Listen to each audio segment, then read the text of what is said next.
ఇప్పుడు మనము ఏలియా మన వంటి స్వభావం గల మనుష్యుడే. ఏలియా మన వంటి స్వభావం కలిగినటువంటి మనుష్యుడే.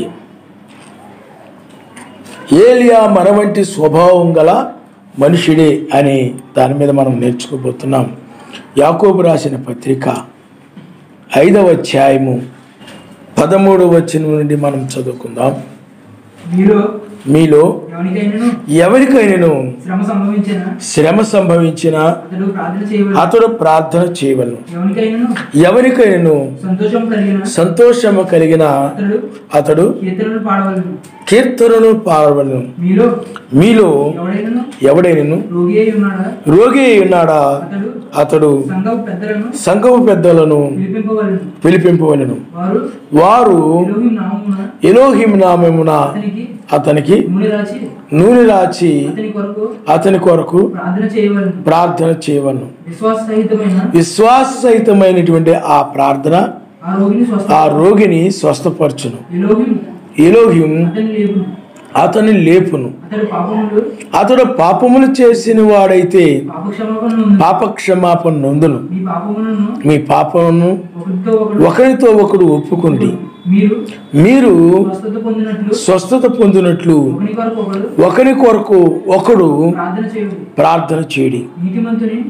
నీతిమంతుని విజ్ఞాపన మన పూర్వకమైనదై బహు బలము గలదై ఉండును.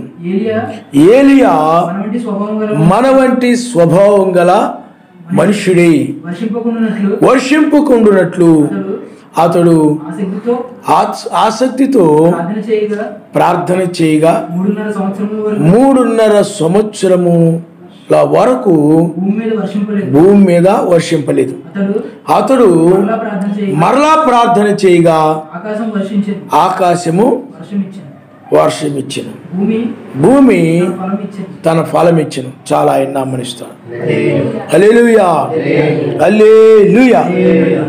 ఇక్కడ నీతిమంతుని యొక్క విజ్ఞాపన మనోపూర్వకమైనదై బహు బలము గలదై ఉండును. ఏలియా మన వంటి స్వభావం గల మనుష్యుడి వర్షింపకుండునట్లు అతడు ఆసక్తితో ప్రార్థన చేయగా 3.5 సంవత్సరాల వరకు భూమి మీద వర్షింపలేదు. అతడు మరలా ప్రార్థన చేయగా ఆకాశం వర్షమిచ్చెను, భూమి తన ఫలమిచ్చెను. ఇక్కడ ఆయన ఏం చెప్తున్నాడంటే నీతిమంతుని విజ్ఞాపన మనోపూర్వకమైనదై బహు బలము గలదై ఉండును. ఆయన నామనిస్తాడు. ఇక్కడ ఏలియా మన వంటి స్వభావం కలిగినటువంటి మనుష్యుడే. అతడు మనం ఎలాంటి స్వభావం కలిగిన మనుషులుగా ఉన్నామో ఏలియా కూడా మన వంటి స్వభావం కలిగినటువంటి మనుష్యుడే. ఏలియా అలాగే లౌదీ సంఘ కాలంలో కూడా ఏలియా ఆత్మని ఆయన ఉపయోగించుకున్నాడు. అయితే ఈ యొక్క క్రీస్తు బ్రహ్మామేడ్స్ ఉన్నారు, వారు ఏలియా ఆత్మ గల బ్రహ్మాం గారిని వాళ్ళు ఏం చేస్తారంటే వాళ్ళు ఈయనే ఎలోహిమని సర్వశక్తిమంతుడని మనుష్య కుమారుడని ఆ విధంగా బ్రహ్మాం గారికి వాళ్ళు పేర్లు పెట్టి కల్పించుకున్నారు. బ్రహ్మాం గారి పరిచర్యలో మనుష్య కుమారుని పరిచర్య జరిగింది, ఏలియా పరిచర్య జరిగింది, మోషే పరిచర్య జరిగింది. ఈ 3 పరిచర్యలు జరిగాయి. కానీ ఆ బ్రహ్మాం గారు అనగా 7వ దూత, ఆయన 7వ దూతే తప్ప మనిషి కుమారుడు ఆయన కాదు అని బ్రహ్మాం గారు చెప్పారు. అంటే 7వ దూత ద్వారా సర్వశక్తిమంతుడు మనిషి కుమారుని పరిచర్యను, అలాగే మోషే పరిచర్యను, ఏలియా పరిచర్యను 3 పరిచర్యలను యొక్క లౌదీయ సంఘ కాలంలో బ్రహ్మాం గారి ద్వారా అనగా ఆ యొక్క 7వ దూత ద్వారా జరిగాయి. ఆయన నామనిస్తారు. హల్లెలూయా.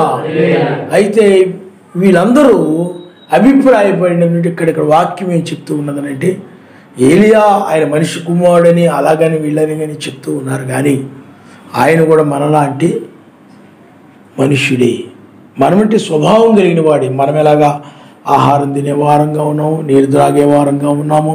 మనం కొంత దూరం ప్రయాణం చేస్తే మనం ఎలా అలసిపోతామో ఆయన కూడా అలాగ అలసిపోయాడు, విశ్రాంతి తీసుకున్నాడు.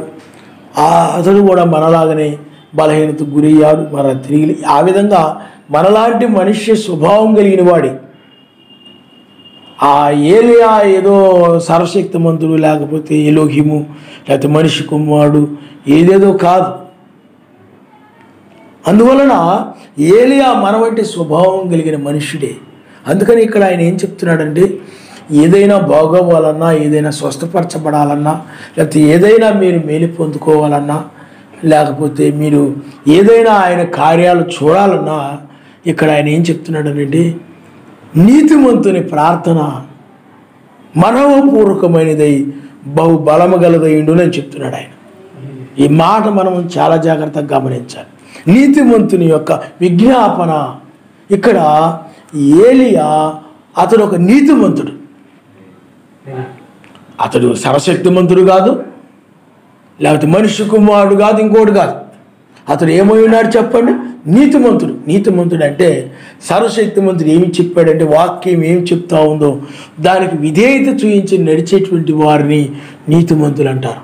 అంటే చాలి కలిగి, ప్రేమ కలిగి, న్యాయంగా, యథార్థంగా, ఇతరులది ఏది కూడా ఆశించకుండా, పొరుగు వారిని దీన్ని కూడా ఆశించకుండా, తను కలిగి ఉన్న దాంతో సంతృప్తి పడుతూ, మీకు అర్థమవుతుందా? న్యాయంగా, యథార్థంగా, అంత నీతిగా ఉండేటువంటి వారు. ఇతడు చాలా నీతిమంతుడురా. ఇప్పుడు లంచాలు ఎవరు తీసుకోకుండా ఉండేవాళ్ళు మనం ఏమంటాం చెప్పండి? లంచం తీసుకోకుండా ఏదైతే వస్తుందో ఆ వచ్చిన దానితో, ఆ వచ్చిన జీతంతో సంతృప్తి పడి లంచాలు తీసుకోకుండా ఉండి చక్కగా పనిచేసేవాడు కొంతమంది ఉంటారు. అతడు చాలా నీతిమంతుడురా. అతడు ఈ ఎవరి దగ్గర కూడా ఒక పైసా తీసుకోకుండా అంత నీతిగా అతడు మనం ఆఫీస్కి వెళ్తే పని చేసి పెడతాడు రా అంటుంటాం మనం. అంటే ఏమిటి చెప్పండి? అతడు నీతిగా. అలాగే మనం సర్వశక్తివంతుని విషయంలో కూడా మనం ఆయన వాక్యానికి లోబడి నడుస్తూ ఉన్నప్పుడు మనం నీతిమంతులంగా ఉంటాం. అలాగే ఇక్కడ ఏలియా కూడా ఏమై ఉన్నాడంటే, సర్వశక్తిమంతుని దృష్టిలో అతడు నీతిమంతుడుగా ఉన్నాడు. అంటే సర్వశక్తిమంతుడు ఎక్కడికి వెళ్ళమంటే అక్కడికి వెళ్ళడం, ఏది చేయమంటే అది చేయడం. నువ్వు ఆ సరస్సు దగ్గర ఉండు, కాకోల ద్వారా ఆహారం నీకు పంపించడం జరుగుతుందనంటే ఆ సరస్సు దగ్గర ఉన్నాడు. లేకపోతే అక్కడ ఒక విధవురాలు ఉంది సారపతిలో, నువ్వు అక్కడ ఉండమంటే అక్కడ ఉన్నాడు. లేకపోతే ఇంకో చోటకు వెళ్ళు అనంటే అక్కడ బయలుదేరి వెళ్ళాడు. ఏది చెప్తే దానికి లోబడి, అనగా సర్వశక్తిమంతుడు ఏమి సెలవిస్తే దానికి లోబడి నడుస్తూ ఉండేటువంటి స్వభావం కలిగిన వాడు ఏలియా. అతడు మన వంటి మనుష్యుడే. అతడు పరలోక సంబంధమైన దూత ఏమి కాదు, భూ సంబంధమైన మనుష్యుడు. మీకు అర్థమైందా? భూ సంబంధమైన దూత ఉంటారు, పరలోక సంబంధమైన దూతలు ఉంటారు. ఇతడు భూ సంబంధమైనటువంటి మనుష్యుడు, మన వంటి మనుష్యుడే. కానీ అతడు ఏమై ఉన్నాడు చెప్పండి? నీతిమంతుడై ఉన్నాడు. నీతిమంతుడు అతడు. అందుకని నీతిమంతుని యొక్క విజ్ఞాపన మనోపూర్వకమైనదై బహు బలమగలదయుండును. అతడు నీతిమంతుడు కాబట్టి సర్వశక్తిమంతుడు ఏమి చెప్తే దానికి లోబడి నడిచేవాడు. ఎల్లప్పుడూ ప్రార్థన చేయమంటే చేసేవాడు. ప్రతి విషయం సర్వశక్తిమంతుడు ఏదైనా చెప్తే దాన్ని నమ్మేవాడు. ఏమాత్రం కూడా సందేహించేవాడు కాదు, అనుమానించేవాడు కాదు.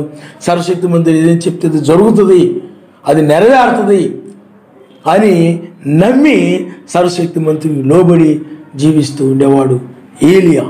ఆ నీతిమంతుడుగా ఉన్నాడు కాబట్టి, నీతిగా నడుస్తూ ఉన్నాడు కాబట్టి, ఆ నీతిమంతుడు సర్వశక్తిమంతుడికి లోబడి నడుస్తూ ఉన్నాడు కాబట్టి, అతడు ప్రార్థించినప్పుడు సర్వశక్తిమంతుడు అతడి ప్రార్థనని, అతడు అడిగిన దాన్ని త్రోసివేయలేకపోయాడు సర్వశక్తిమంతుడు. ఎందుకంటే అది బలంగా ఉంది. మనము చాలామందిని చూస్తూ ఉంటాం, వాక్యం ఏం చెప్తూ ఉందో దాని ప్రకారం నడవకుండా, దాన్ని అనుసరించకుండా, దాని ప్రకారం జీవించకుండా, మెస్సియానికి స్తోత్రం స్తోత్రం హల్లెలూయా అని ప్రార్థన చేస్తే, నువ్వు నీతిగా నడవకుండా ప్రార్థన చేస్తే ఆ ప్రార్థనలో బలం ఉండదు. ఆ ప్రార్థన ఆయన సన్నిధి కూడా వెళ్ళదని. అందువలన ఇక్కడ నువ్వు ఒక ఉదాహరణ గమనించాలి. ఒక యజమాని ఉన్నాడు అనుకోండి, ఒక రైతు, పొలం యజమాని. ఆ పొలంలో కొంతమంది పనివారు ఉంటారు.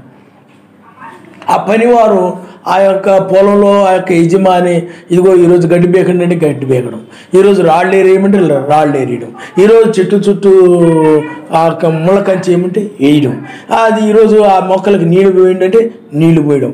ఇంకా ఆ యొక్క యజమాని, ఆ పొలం యొక్క యజమాని ఏం చెప్తే దాన్ని వాళ్ళు చేస్తూ ఉన్నారనుకోండి, అప్పుడు వాళ్ళకి ఏదైనా అవసరమైనప్పుడు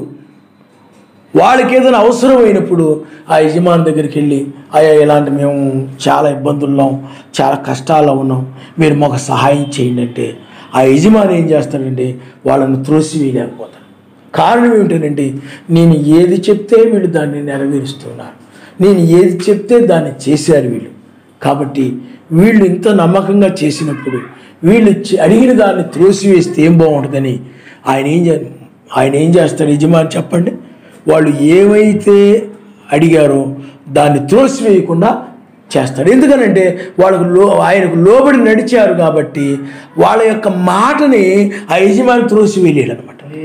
బలంగా ఉండదన్నమాట ఆ మాట. అయ్యో ఎలా తోసేస్తాం మనం, ఎంత మరి ఏం చెప్తే దాన్ని చేసేటువంటి ఈ యొక్క పనివారికి మనము కాదంటే ఏం బాగుంటుంది అని చెప్పి సర్వశక్తి మా యజమాని ఏం చేస్తాడు చెప్పండి, త్రోసివేయలేడు.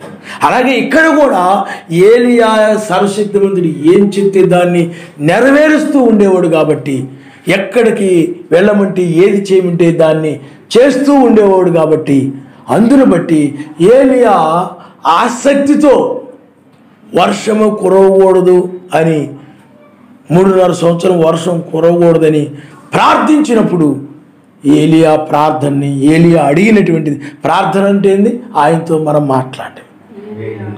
అది ఆ ఏలియా చేసినటువంటి ఆ యొక్క విజ్ఞాపనను సర్వశక్తిమంతుడు ఏం చేయలేకపోయింది, త్రోసివేయలేక ఆ యొక్క ఏలియా ప్రార్థనని ఆయన అంగీకరించాడు. అంటే ఏలియా ప్రార్థించినట్లుగానే వర్షము కురవకూడదు అంటే 3.5 సంవత్సరం వర్షం కురవకుండా ఆయన ఆఫ్ చేశాడు. ఏలియా ప్రార్థించినప్పుడు, ఎందుకంటే ఏలియా ప్రార్థన సర్వశక్తిమంతుని సన్నిధిలో బలంగా ఉంది. ఎందుకు బలంగా, నీతిమంతుని యొక్క ప్రార్థన ఆయన ఎప్పుడు త్రోసివేయడని అర్థం. ఆయన ఏం చెప్పాడు దాని ప్రకారం నడవాలి. నడిచి నువ్వు ప్రార్థించినట్లయితే, నువ్వు అడిగినట్లయితే నీ ప్రార్థన ఆయన ఏం చేయడు చెప్పండి, త్రోసివేయడు.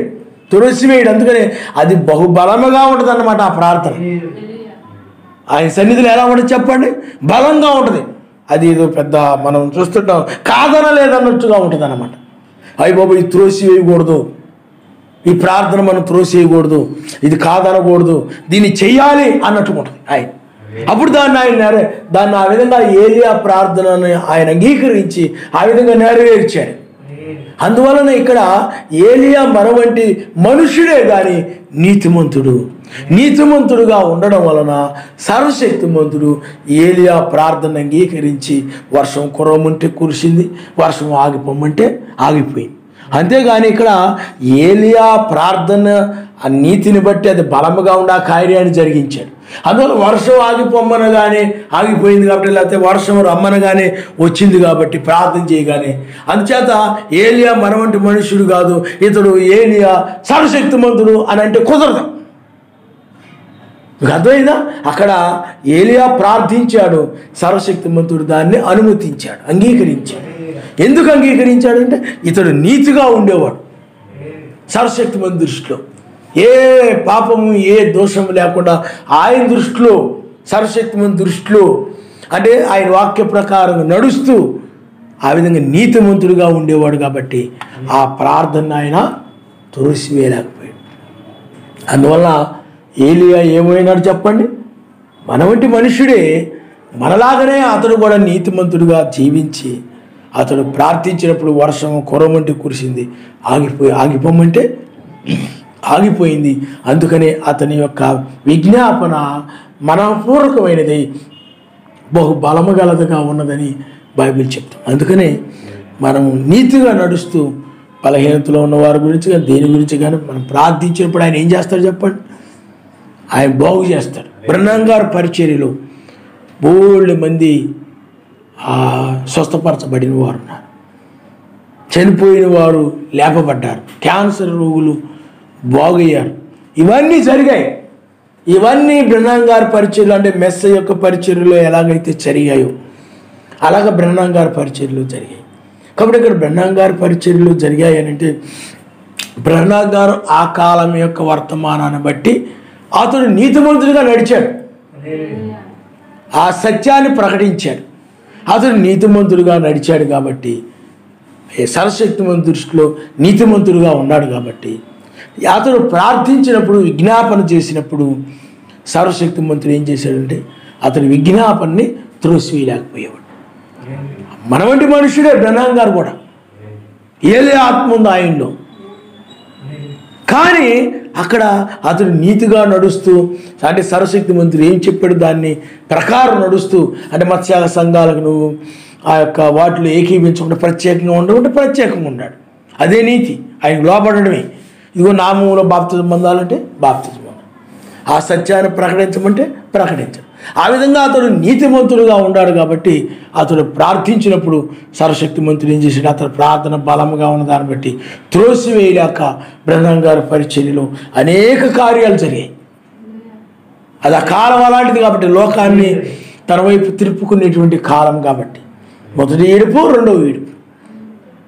మొదటి ఈడుపు అంటే స్వస్థతలు, రెండో ఈడుపు అంటే హృదయ రహస్యాల బయలుపాటు, మూడో ఈడుపు కూడా జరిగింది, వాక్యము బయలుపాటు జరిగింది.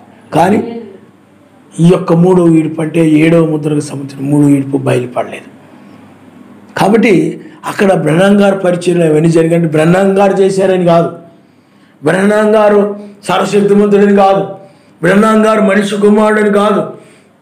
అతడు ఏలి ఆత్మ కలిగిన వాడే, మనలాంటి వాడే. వాళ్ళ తండ్రి ఒక త్రాగుబోతు, బ్రహ్నాం గారి యొక్క తండ్రి త్రాగుబోతు తండ్రి యొక్క కుమారుడు. అతని తండ్రిని బట్టి కూడా అతను అవమానపరిచేవారు. కాబట్టి అలాంటి ఒక త్రాగుబోతుకు పుట్టినటువంటి కుమారుడు అతడు, మనలాంటి మనుషుడే, మనలాగే అతడు కూడా మొదట పాపే, వాళ్ళ తల్లిదండ్రులు పాపులే, పుట్టుకతో పరిశుద్ధులే. ఆయన కనిక గర్భాన్ని జన్మించలేదు ఆయన.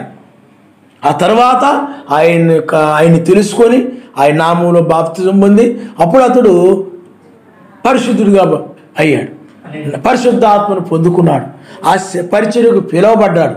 ఇవన్నీ బ్రహ్నాం గారి పరిచర్యలు జరిగాయి. అందువల్ల బ్రహ్నాం గారు ఆయన కూడా ఏమైనా చెప్పండి, మనలాంటి మనుషుడే కానీ అతడు సర్వశక్తిమంతుడేమి కాదు. అతడు లేకపోతే ఏదో పరలోకం నుండి వచ్చిన దూత ఏమి కాదు, భూసంబంధమైన దూత. పరలోకం నుండి వచ్చిన దూత అనగా ఆయన, ఇప్పుడు మన మధ్య నుండి నడిపిస్తుంది ఆయనే.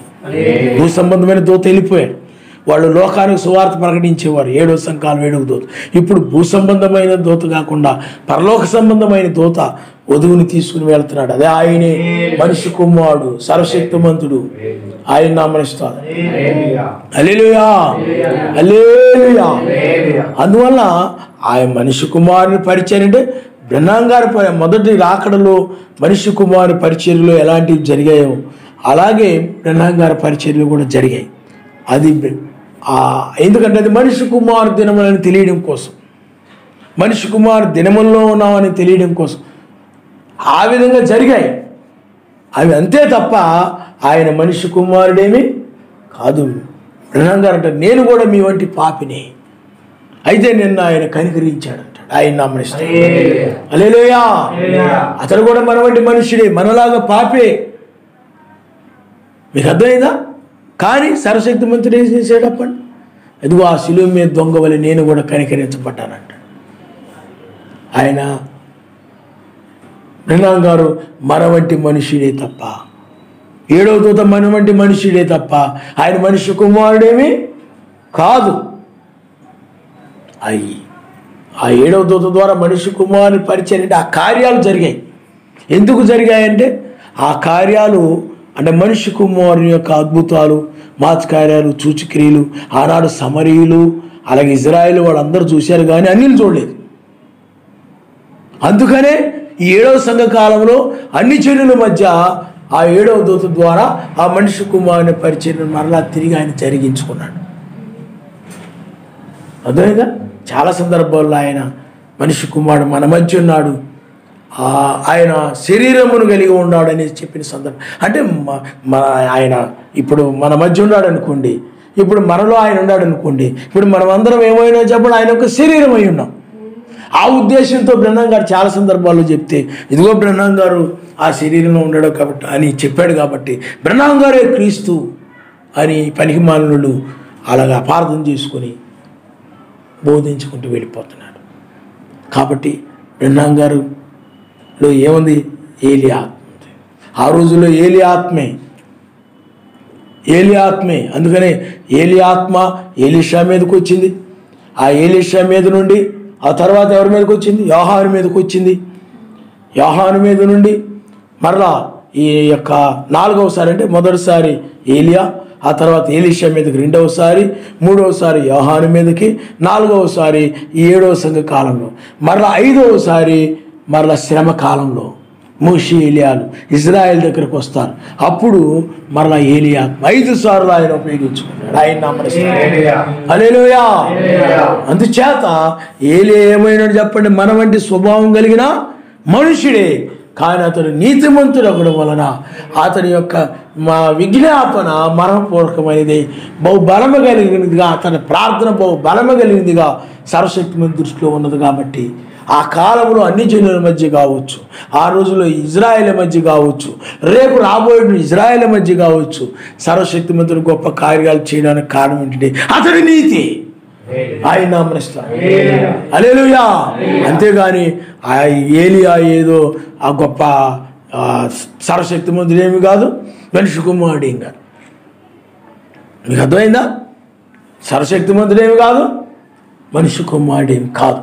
అది మనిషి కుమారుని యొక్క కార్యాలు. ఎందుకనంటే 3 మనుషులు అబ్రహాం దగ్గరికి వచ్చారు.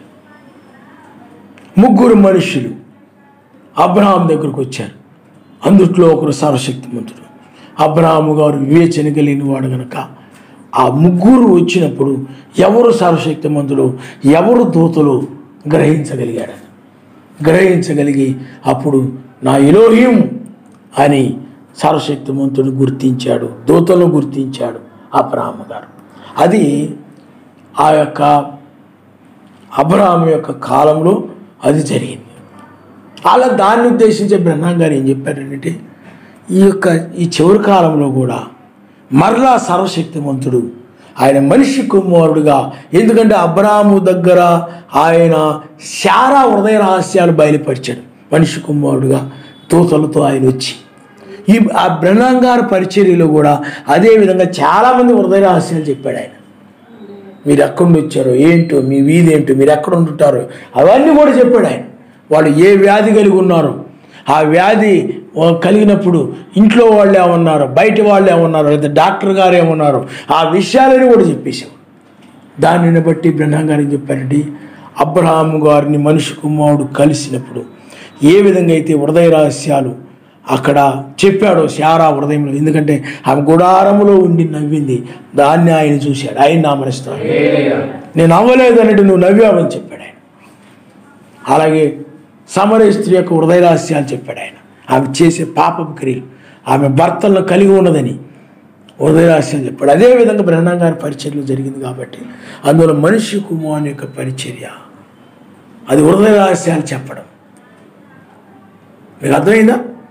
అందుకని స్వస్థతలు, హృదయ రహస్యాలు చెప్పడం అది బ్రహ్మం గారి పరిచర్య. అది లోకానికి చివరి చూసి చెప్పాడు ఆయన. అలాగే లోకములో 2 వర్తమానికులు ఉండేవారు. వారు దూతలు. ఒకరు బిల్లీ గ్రహం, 2వ వారు ఓరల్ రాబర్ట్. బిల్లీ గ్రహం అని ఆయన ప్రొటెస్టెంట్ సంఘాలకి వర్తమానికుడిగా ఉంటే, ఓరల్ రాబర్ట్ అనేటువంటి ఆయన పెంతెకోస్తు సంఘాలకు వర్తమానికుడిగా ఆయన ఉన్నాడు. అందువల్ల అప్పుడు అబ్రహాము దగ్గర ఎలాగైతే 3 మనుషులు ఉన్నారో ఇప్పుడు కూడా అలాగే 3 మనుషులు ఉన్నారని బ్రహ్మం గారు చెప్పాడు. దీన్ని తీసుకుని గుంపు బ్రహ్మం గారు ద్వారా మనిషి కుమారుడు రాకడ జరిగిపోయింది. అదే చివరి చూసిన బ్రహ్మం గారు మనిషి కుమారుడు కాదు, బ్రహ్మం గారి ద్వారా ఆయన మనిషి కుమారుడుగా బయలుపరుచుకున్నాడు. అంతే. ఆయన మన వంటి మనుషుడే. ఏలియా మన వంటి మనుషుడే. అక్కడ ఎలాగ హృదయ రహస్యాలు ఇక్కడ కూడా అలాగ బయలుపరచబడింది. దాన్ని బట్టి ఇక్కడ ఎలాగైతే వారు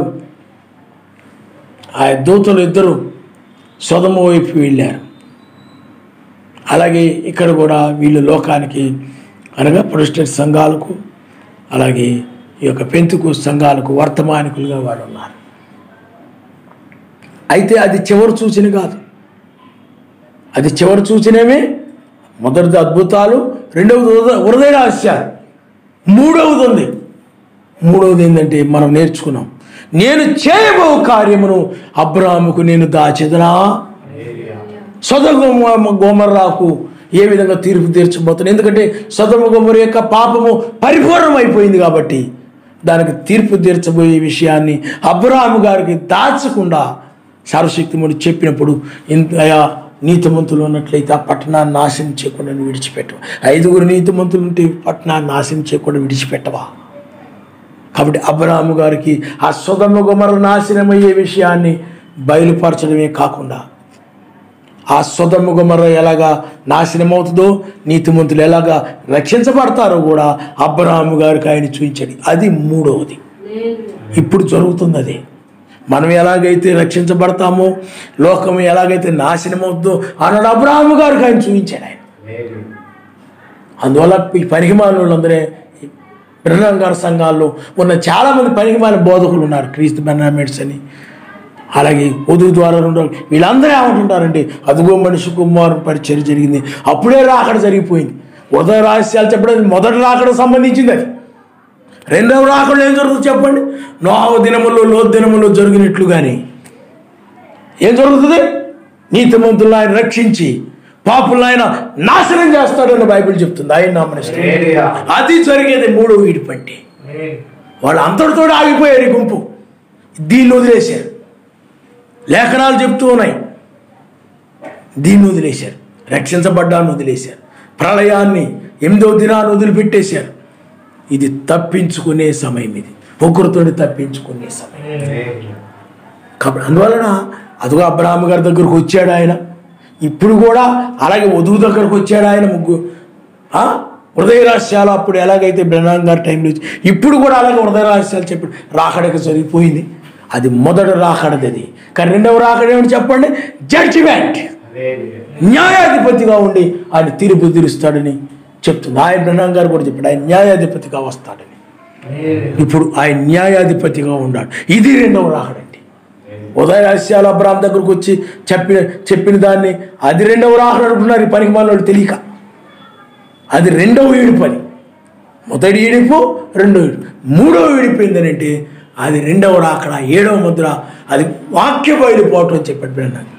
ఇప్పుడు రెండవ రాకడ యొక్క వాక్య బయలుపాటు, ఆ రాకడ విషయాలు, ఆ దినము, ఆ జాము, ఆయన యొక్క ఏ విధంగా వచ్చాడో, ఒక రాజ్యముగా వచ్చాడు, నా రాజ్యమే చేతి సహాయం లేకుండా తీయబడిన రాయి అని ఈ మర్మములు, వాక్య మర్మములు, రెండవ రాకడ యొక్క వాక్య విషయాలను కూడా బయలుపరచబడటం చూస్తాడు. ఇది 3వ ఈడుపు ఆయన.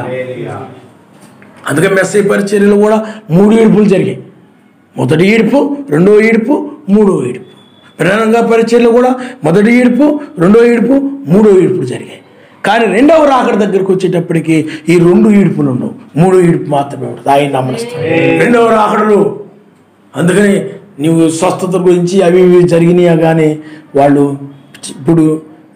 ఇప్పుడు ఈ యొక్క వాక్య పరిచర్యలో కొంతమంది దయ్యం నుండి వదిలిపెట్టబడిన వాళ్ళు ఉన్నారు, చనిపోయిన వాళ్ళు తిరిగి మాట్లాడిన వాళ్ళు కూడా ఉన్నారు. కానీ వాళ్ళు ఈ వాక్యం దగ్గరికి రాలేదు. వాక్య బయలుపాటు అనేది పరిశుద్ధాత్మ ద్వారా కలిగేది. కానీ వాళ్ళు అవి విన్నారు కానీ సత్యాన్ని పట్టుకోలేరు. అందువల్ల ఈ చివరి కాలంలో స్వస్థతలు, అద్భుతాలు, లేకపోతే హృదయ రహస్యాలు ఇవన్నీ జరిగినా కానీ దీన్ని గ్రహించలేరు. పరిశుద్ధాత్మ కలిగిన వారు మాత్రమే. ముందుగా గొర్రెపిల్ల యొక్క జీవ గ్రంథంలో ఎవరి పేర్లైతే రాయబడ్డాయో వారు మాత్రమే ఈ చివరి కాలంలో ఈ రెండవ రాకడైన వాక్య బయలుపాటుని గ్రహించగలుగుతారు. ఆయన నామనిస్తారు. హల్లెలూయా. ఈ వాక్య బయలుపాటుని వధువు మాత్రమే గ్రహించగలుగుతారు. మిగతా వాళ్ళు ఏం చేయలేరు చెప్పండి? గ్రహించలేరు. దీన్ని వదిలేశారు ఈ గుంపు. బ్రహ్మం గారు సంఘాల్లో ఉన్న అబద్ధ బోధకులు. అప్పుడే జరిగిపోయింది అంటున్నారు. అదిగో అబ్రాహాం గారి దగ్గరకు వచ్చాడు కదా, హృదయ రహస్యాలు చెప్పాడు కదా. హృదయ రహస్యాలు చెప్పింది మరి అబ్రహాం దగ్గర చెప్పినట్టుగానే మరి వధువు దగ్గర కూడా చెప్పాడంటే బ్రహ్నాం గారు మనిషి కుమారుడు కాక మరి ఏమవుతారు అంటున్నారు వీళ్ళు. మరి బ్రహ్నాం గారి 7వ దూత మనిషి కుమారుడిని బయలుపరుస్తాడు తప్ప 7వ దూత మనిషి కుమారుడు కాదు. ఇక్కడ కూడా 7వ దూత అనగా ఏలియా మన వంటి మనుషుడే అని ఉంది ఇక్కడ. కాబట్టి పిల్లారా ఆలోచన చేయండి. మనం ఇప్పుడు 3వ ఈడ్పు దగ్గర మనం ఉన్నాం, జడ్జిమెంట్ దగ్గర మనం ఉన్నాం. అందుకని ఆయన హృదయ రహస్యాలు బయలుపరిచిన తర్వాత సొదొమ గొమొరకు ఎలాగైతే తీర్పు జరుగుతుందో ఆ విషయాన్ని దాచకుండా అబ్రహాముకి ఎలాగైతే తెలియజేశాడు, ఇప్పుడు బ్రహ్నాం గారి కాలంలో హృదయ రహస్యాలు బయలుపాటు అది ప్రపంచం మొత్తానికి కూడా చివరి సూచనగా ఉందన్నమాట. కానీ సొదొమ గొమొర తీర్పు దగ్గరకు వచ్చినప్పుడు అది అబ్రహాం గారితో ఆయన తెలియజేశాడు. ఇప్పుడు కూడా చివరిలో వధువుకు మాత్రమే ఇది, ఆమె మాత్రమే నీ ఉగ్రత నుండి తప్పించుకుంటుంది తప్ప మిగతా వాళ్ళకి కాదు. అందుకనే జలప్రళయం వచ్చి కొట్టుకుని పోవు వరకు, అగ్ని గంధకములు వచ్చి వాళ్ళని కాల్చేసే వరకు వాళ్ళు ఇరుక్కుపోయిరను. వాళ్ళు ఎరిగి ఉన్నారు కాబట్టి ఇక అగ్నితో కాల్చివేయబడుతుంది. జలప్రళయం వచ్చి ప్రపంచాన్ని మొత్తం నాశనం చేస్తున్న వాళ్ళు ఎరిగి ఉన్నారు కాబట్టి వాళ్ళు వెళ్ళారు. వీళ్ళకి తెలీదు, చెప్పినా కానీ వీళ్ళు నమ్మలేదు. అందుకని అకస్మాత్తుగా వాళ్ళ మీదకి ఏమొచ్చింది చెప్పండి, జలప్రళయం వచ్చింది, అగ్ని వచ్చింది. కొట్టుకొని పోవు వరకు వాళ్ళకి తెలియలేదని. జలప్రళయం వస్తుందని నమ్మలేక వాళ్ళు చెప్పినా కానీ, అగ్ని వచ్చి కాల్చివేస్తుందని వాళ్ళు తెలియలేదు. ఇప్పుడు లోకానికి కూడా అదే పరిస్థితి. మనమైతే ఉగ్రత రాబోతుందని, ఇదంతా కూడా తుడిచిపెట్టబడి అనగా శ్రమకాలం రాబోతా ఉందని, తుడిచిపెట్టబడి 1000 ఏళ్ల పాలన వస్తుందని, తెల్లవారుజాములో ఉన్నామని, ఇది కూడా త్వరలో ముగించబడబోతా ఉందని, ఈ విషయాలను మనం ఎరిగినాం. వాళ్ళు ఎరుగున్న రీతిగా ఇప్పుడు మనం తప్పించుకుంటున్నాం. ఎందుకంటే దాన్ని ఏదైతే నాశనం చేయబోతున్నాడో దాని మీద మనం మనసు పెట్టకూడదు. ఈ ప్రపంచాన్ని నాశనం చేయబోతున్నాడు కాబట్టి నశించేటి వాటి మీద, మర్త్యమయ్యేటి వాటి మీద మనసు పెట్టుకోకుండా వాక్యం మీద మనసు పెట్టి నువ్వు నీతిమంతుడుగా సర్వశక్తి సమాధానం కలిగి పరిశుద్ధాత్మ మీద ఆనందం కలిగి జీవిస్తున్న వాళ్ళు తప్పించుకుంటారు. మిగతా వాళ్ళంతా కూడా ప్రమాదంలో పడిపోతారు. అందువల్ల ఇప్పుడు ఇదేం జరుగుతుంది చెప్పండి, జడ్జిమెంట్, తీర్పు. సొదొమ గొమొర్రాకు ఆయన ఎలా తీర్పు తీర్చాడు, ఆనాడు ప్రపంచానికి నీతిమంతుడు రక్షించి జలప్రళయం ద్వారా ఎలా తీర్పు తీర్చాడు, రాహాబు స్త్రీ కాలంలో ఆమెను రక్షించి ఆ బంధువులను రక్షించి ఆ యొక్క పట్టణాలను ఎలా నాశనం చేశాడు. ఇప్పుడు జరిగేది కూడా అది. ఇప్పుడున్న మనమున్న కాలం ఇది. దీన్నే 2వ రాకడ అంటారు. 2వ రాకడ అంటే ఏమిటి? తీర్పు. న్యాయాధిపతిగా వస్తాడు, ఏదో కొత్త సింహముగా వస్తాడు. మొదటి రాకడలో అయితే గొర్రె పిల్లగా ఆయన వచ్చాడు. మొదటి రాకడలో జరిగినవి బ్రహ్నాం గారి పరిచర్యలో జరిగాయి తప్ప ఇది జరగలేదు బ్రహ్నాం గారి పరిచర్యలో. అందువల్ల 2వ రాకడ బ్రహ్నాం గారి పరిచర్యలో జరగలేదు. కానీ పనికిమాలిన ఏం చేస్తున్నారంటే బ్రహ్నాం గారి పరిచర్యలో 2వ రాకడ జరిగిపోయిందండి. 1963లో మేఘం వచ్చింది కదండి, అదే 2వ రాకడ అన్నారు. బ్రహ్నాం గారు ఏం చెప్పారంటే ఆ దినమైను ఆ జామైను గడియను తెలీదు, అది వచ్చినప్పుడే ఆ 7వ ముద్ర బయలుపరచబడతాయని చెప్పాడు. కాబట్టి ఆ మేఘము ఆ పరిశుద్ధ పర్వతం మీద ఎలాగైతే ఆ యొక్క దర్శనముగా ఉన్నదో అదేవిధంగా దర్శనముగా ఉంది. అది ముందు ప్రదర్శనే తప్ప అసలైన ప్రదర్శన కాదు. ఇప్పుడు ఇది అసలైన ప్రదర్శన, అసలైనటువంటి రాకడ, జడ్జిమెంటు. దీన్ని గుర్తించట్లేదు ఈ యొక్క వధువు సంఘాల్లో ఉన్నటువంటి గుడ్డి బోధకులు. మత్స్యా సంఘాల్లో ఉన్న ఆత్మీయ ఈ బోధకుల్లో కూడా పనిచేస్తుంది. అందువల్ల వాళ్ళకి అర్థం అవ్వట్లేదు, అప్పుడే జరిగిపోయింది అనుకుంటున్నారు. అదిగో బ్రహ్నాం గారి దగ్గరికి వచ్చాడు, అదిగో 1963లో వచ్చింది మేఘం వచ్చేసింది 1963లో. మీకు అర్థమైందా? అది 7వ ముద్ర అని బ్రహ్నాం గారు చెప్పబడింది తప్ప ఆ 7వ ముద్ర ఏమిటో, ఆ మేఘం ఏమిటో బ్రహ్నాం గారికి బయలుపరచబడింది. నేడు ఆ మేఘము ఒక రాజ్యం అని, ఒక మహిమని మనకు నేడు బయలుపరచబడింది. ఆయన హల్లెలూయా, హల్లెలూయా. కాబట్టి ఏలియా ఏమైనాడు చెప్పండి, మనవంటి మనుష్యుడే తప్ప అతడు మనిషి కుమారుడేమి కాదు. ఏలియా మన వంటి స్వభావం కలిగిన మనుష్యుడే. అయితే అతడు నీతిమంతుడుగా ఉన్నాడు. అతని యొక్క ప్రార్థన మనపూర్వకమైనది, బహుబలముగా ఉన్నది సర్వశక్తి సన్నిధిలో. అందుకనే ఏలియా ప్రార్థన త్రోసివేయకుండా ఆ ప్రార్థన అతను ప్రార్థించిన ప్రకారము ఆయన దానిని జరిగించాడు. ఆయన హల్లెలూయా. ఏలియా వర్షం కురవకుండా ఉండేలాగా ప్రార్థన చేస్తే ఏలియా నీ మాట నేను వినేదేంటి అని ఆయన వర్షాన్ని కురిపించలేదు. ఏలియా ఏం చెప్పాడు? దాన్ని అంగీకరించి వర్షాన్ని ఆపాడు. ఎందుకంటే నీతిమంతుడు అవడం వల్ల నువ్వు కూడా ఈ చివరి కాలం నీతిమంతుడుగా ఉండాలి. ఆయన ఏం చెప్పాడు దాని ప్రకారం నడవాలి. విన్న వాక్యానికి ప్రతి ఆదివారం నువ్వు ఏ వాక్యం అయితే వింటున్నావో ఆ వాక్య ప్రకారం ఉన్నావా లేదా అని చూసుకుని దాని ప్రకారం నువ్వు నడవాలి. అప్పుడు ఆయన దృష్టిలో నువ్వు నీతిమంతుడుగా ఉంటావు కనుక అప్పుడు నీ ప్రార్థన ఆయన అంగీకరిస్తాడు. ఇప్పుడు నీవు నాయన నన్ను ఈ లోకం విమోచించు నాయన, నా శరీరాన్ని విమోచించు నాయన, నాకు ఈ లోక తలంపుల నుండి, లోక అసూయ నుండి, ద్వేషం నుండి, ఇలాంటి చెడ్డవాటి నుండి కూడా నన్ను విమోచించు నాయన, నీ ప్రేమతో జీవించేలాగా సహాయం చేయను ఆయన అంటే నీ ప్రార్థన ఆయన అంగీకరించి దాన్ని ఆయన నెరవేరుస్తాడు, ఆయన నమ్మనిస్తాడు. హల్లెలూయా. అందువల్ల నువ్వు నీ ప్రార్థన ఆయన త్రోసివేయకుండా ఉండాలంటే నువ్వు నీతిమంతుడుగా ఉండాలి.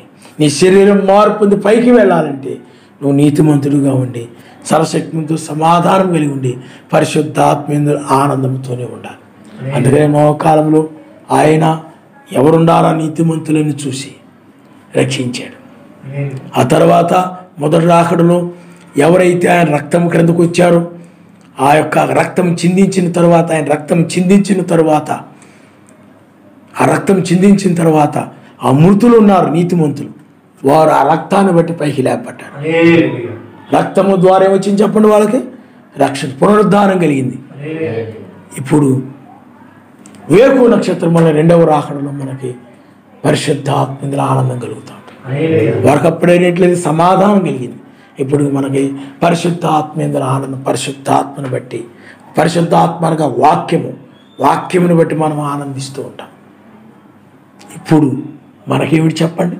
ఎవరైతే ఈ యొక్క కాలాన్ని బట్టి, ఈ జామును బట్టి, వర్తమానాన్ని బట్టి, ఈ యొక్క సమయాన్ని బట్టి, పరిశుద్ధాత్మను బట్టి ఆనందిస్తూ ఉంటారో అలాగ ఆనందించే వారిని ఆయన తీసుకుని వెళ్తాడు. ఆయన హల్లెలూయా.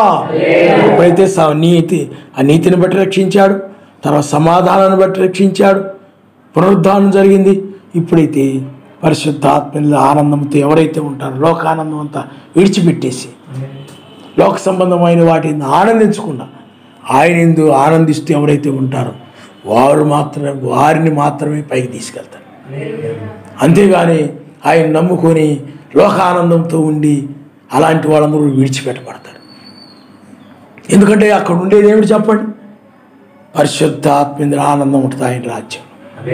ఆయన నామనిస్తారు అంటే ఆయన బట్టి ఆనందిస్తూ ఉంటారు. ఆయన కలిగి ఉన్నందుకు ఆ రక్షణను బట్టి ఆనందిస్తూ ఉంటారు. కాబట్టి నీతిమంతులుగా ఉండాలి, సమాధానం కలిగి ఉండాలి, పరిశుద్ధాత్మను బట్టి ఆనందిస్తూ ఉండాలి. ఆయన నామనిస్తారు. హల్లెలూయా. కాబట్టి ఏలియా ఏమైనాడు చెప్పండి? మనవంటి మనిషిని. మరి ముద్రలు ఎవరో బయలుపరిచారు? వీళ్ళు ఏమంటారంటే చాలామంది ఆ మనిషి కుమారుడు బ్రహ్మాం గారే, ఆ ముద్రలో బయలుపరిచింది కూడా బ్రహ్మాం గారే అని చెప్తూ ఉంటారు. కానీ ముద్రలో ఎవరు బయలుపరిచారు చెప్పండి? పరిశుద్ధాత్మ. ఆయన హల్లెలూయా. బ్రహ్మాం గారు ఏమని మనవంటి మనుషుడే ఆయన, కానీ బయలుపరిచేది ఎవరు చెప్పండి? పరిశుద్ధాత్మ ఆయన గారు. ఇప్పుడు నేను ఉన్నాను అనుకోండి, మనకు అనేక విషయాలు ఆయన బయలుపరుస్తున్నాడు. నేను చెప్పాను అవి పరిశుద్ధాత్మ ఆయన. హల్లెలూయా. ఆయనలో ఏలి ఆత్మ ఉంది. ఇప్పుడు ఏమన్నా చెప్పండి? పరిశుద్ధాత్మ అంటే మెస్సు యొక్క ఆత్మ. ఆయన నామనిస్తాం. ఆయన ఆత్మే మనల్ని నడిపిస్తాం. ఏలి ఆత్మ వెళ్ళిపోయింది. ఆయన ఇప్పుడు అందుకనే అగ్ని జ్వాలలతో ఆయన వచ్చాడని. అపరంజి అంటే బంగారం, బంగారము దైవత్వానికి సాదృశ్యం అంటే ఆయనే వచ్చాడని. అగ్ని తీర్పుకు సాదృశ్యం. ఇప్పుడు ఆయనే ఈ కార్యమును జరిగిస్తూ ఉన్నాడు. ఆయనే దీన్ని బయలుపరుస్తూ ఉన్నాడు. ఆయన నమ్మనిస్తాం. తల వంచుకోండి, మనం ప్రార్థన చేసుకున్నాం. ఏలియా మన వంటి మనుష్యుడే. మనము కూడా ఏలియా వంటి, నీవు కూడా ఏలియా వంటి మనుషుడివి. ఏలియా నీతిమంతుడిగా ఉండి ప్రార్థించాడు, అందుకనే ఆ విజ్ఞాపన త్రోసివేయబడి. నీ ప్రార్థన కూడా త్రోసివేయబడకుండా ఉండాలంటే, నువ్వు ఏది అడుగుతున్నావు అది త్రోసివేయబడకుండా ఉండాలంటే, నాయన ఈ కాలాన్ని బట్టి నువ్వు నాకు మహిమ శరీరం కావాలి, ఉగ్రతను నన్ను తప్పించు నాయన, పరిశుద్ధాత్మ ఆనందాన్ని నాకు దయచేయి, లోకానందాన్ని నాకు తీసేయి నాయన, ఎల్లప్పుడూ నీ యందు ఆనందించేటువంటి కృపను నాకు దయచేయి. ఇవి నువ్వు పొందుకోవాలంటే ఆయన ఏం చెప్పాడు దాని ప్రకారం నువ్వు నడిచి నీతిమంతుడిగా ఉండి ప్రార్థించినప్పుడు దీన్ని ఆయన పరిశుద్ధ సమాధానమును, పరిశుద్ధాత్మ ఆనందాన్ని నీకు ఆయన ఇస్తాడు. హల్లెలూయా, హల్లెలూయా, స్తోత్రం స్తోత్రం స్తోత్రం.